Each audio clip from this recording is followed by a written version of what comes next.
Hi viewers, అందరికీ నమస్కారం. Welcome to Sravya's recipes. Hi అండి, ఇవాళ మన రెసిపీ సేమియా దద్దోజనం. సేమియా దద్దోజనానికి కావాల్సిన పదార్థాలు ఏందో చూద్దామా.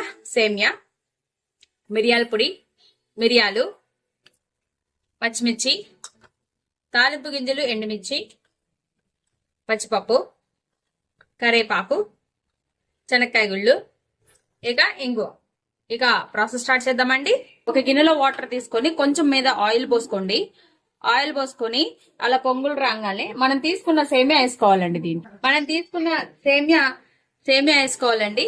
వేసుకొని 2-3 పొంగులు వచ్చిన తర్వాత ఇలా సేమియా చూస్తే చితకాలండి. చితికితే అప్పుడు ఉడికినట్టు. 2-3 పొంగులు రాగానే తీసేసుకుందాము. అయితే కొంచెం ఆయిల్ అయితే పోసుకోవాలండి. ఆయిల్ పోసుకుంటే పొడి పొడిలాడుతుంది సేమియా.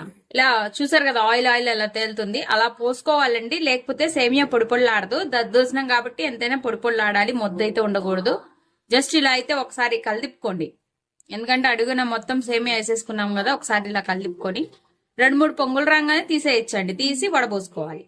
ఇదిగోండి, సేమియా ఉడికిపోయిందండి. మనకి ఉడికిందా లేదా ఎలా తెలుసుకోవాలంటే ఇప్పుడు సేమియాని నేను మీకు చూపిస్తాను చూడండి. ఇలా కట్ అయితే చాలండి, సేమియా ఉడికిపోయినట్టే.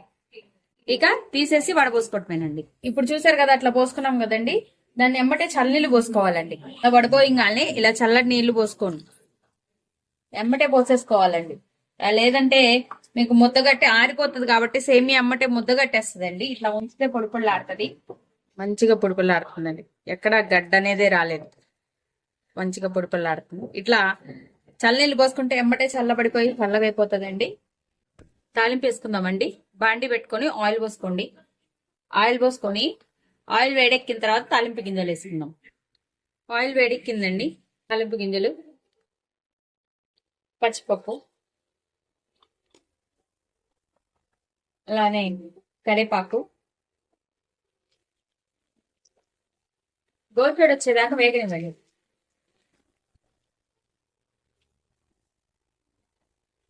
ఇప్పుడు శనక్కాయ గుళ్ళు వేస్తున్నానండి. ఇప్పుడు కొంచెం ఇంగు వేసుకుందామండి. ఇంగు వేసుకొని పచ్చిమిర్చి, ఎండుమిర్చి వేసుకుందాం. వేసుకొని కలిదింపండి. అయితే పచ్చిమిరపకాయలు, ఎండుమిరపకాయలు వేగాలండి. ఇట్లా ఉప్పు వేస్తున్నానండి. కొంచెమే వేసుకోండి, కావాలంటే మళ్ళీ వేసుకోవచ్చు. దీంట్లో కొంచెం ఉప్పు వేసుకోండి. మిరియాల పొడి స్పైసీకి తగ్గట్టు వేసుకోండి. అంతే అండి, తాలింపు అయిపోయింది. నెక్స్ట్ ప్రాసెస్ ఏదో చూద్దామా. ఇప్పుడు వేయించుకున్న తాలింపు వేసేసుకుందామండి. ఇంట్లో సేమియా మంచిగా ఆరిపోయిందండి. పెరుగేసుకుందాము. పెరుగు ఎక్కువే పట్టిద్దండి. మంచిగా కలిపుకుందాం. ఇప్పుడు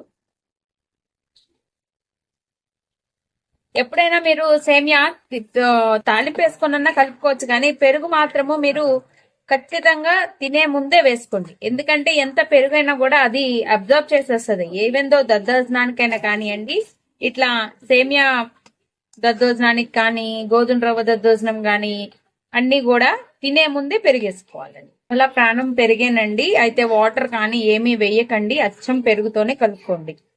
చూసారు కదా, మంచిగా సరిపోయిందండి. అంతా కూడా మంచిగా పట్టింది. ఉప్పు కానీ అంత టేస్ట్ చూసాను, కమ్మగుంది. సేమియా దద్దోజనం రెడీ అయిపోయింది. కమ్మటి సేమియా దద్దోజనం. ఈ వీడియో కనుక మీకు నచ్చినట్టయితే ప్లీజ్ లైక్ చేసి, షేర్ చేసి, సబ్స్క్రైబ్ చేసుకోండి. Thank you watching for Shravya's recipes.